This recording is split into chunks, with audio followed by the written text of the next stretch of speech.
Welcome, this is No Waste Mobi. Please like, share and subscribe to the channel. Today's video is all about hair scrunchie and the flower. So what we're going to be using, I'll be using this piece of fabric to create the rose and also to create the scrunchie. This is a pattern, the basic pattern you need, just a circle. You can use anything at home to create this circle. Two pieces of it to be able to cut out what we'll be needing for the rose. We'll get the base for the scrunchie. I'll cut out 15 by 2 inches for the scrunchie. So there I'll go on and mark out the length and the width and show us how it looks. Yes, so this is it. This is 15 by 2 inch. The length is 2, the width is 15. Then I'll go on to place and place and cut out the circles. This circle, each of it is going to be having 5 pieces. So I will just go on, fold it by 2 until I get my 5 piece. So I'll go on and pin it down, so enable me to give or have a right circle cut out that is neatly cut. So I'll go on and cut it out and show us how it all turned out. I'll cut 5 of it. Each of it will have 5 pieces. So this is what I have at the end of the day.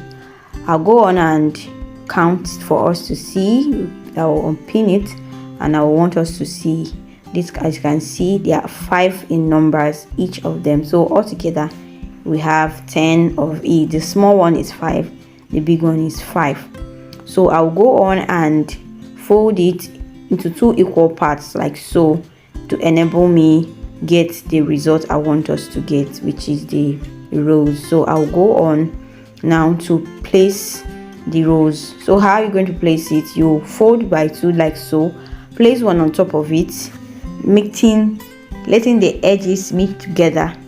You pin it down, one will be on top, the next one coming will be underneath, so that at the end of the day you have a right art look when you finish sewing it. So one will be on top, the other will be underneath. So that's how it's going to be a row until we finish pinning it.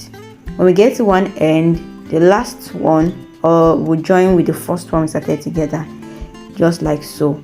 So make sure that you are pinning the edges together, leaving no one out, so that by the time you are sewing it, you will capture everything. So this is it. I will go on to pin the other one, and this is what I have. I've passed my thread already, so I will just pick it up. The thread is passed by 4 and I will run through the circle from beginning to the end using half-inch intervals. It is a gather loop I'm creating, and I sewed it inside quarter inch, just quarter inch allowance. I used to sew this.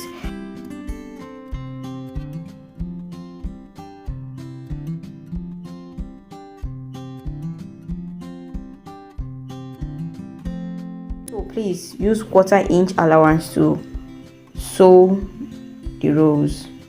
So that's what I'm going on to do, sewing it round and removing my pins that I used to secure it down. So just watch me and see how it all turned out.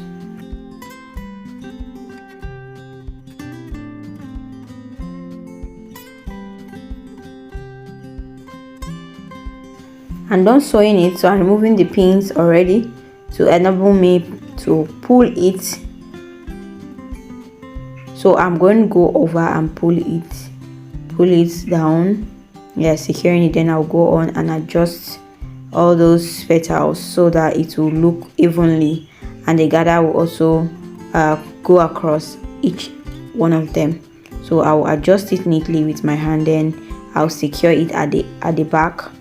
I'll secure it down so that it doesn't shift. So that's what I'm doing. I'm securing it at the back. You can go ahead and secure it 3 times, 4 times, depends. Then after that you cut it out and do the second one like so. Yes, so I'm done both of them. See what I have there. I'm done sewing both of them. See what I have there. Yes, I'm going to place both of them together because this rose is 2.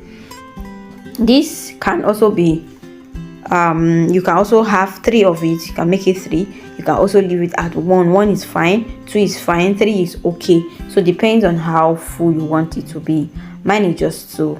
So because I'm going to be finishing this the edges with this beautiful fancy button that I got from a tailoring shop, and this button comes 2 in 1. The package like that is quite affordable, so you just use it to beautify it and finish the rough edges that is showing out. So I'll go on and sew down the button in order to secure it down. Then I'll go to the back and lock it there so that there will not be any form of shifting. So that's what I'm doing now, securing it at the back so that the button can sit down properly.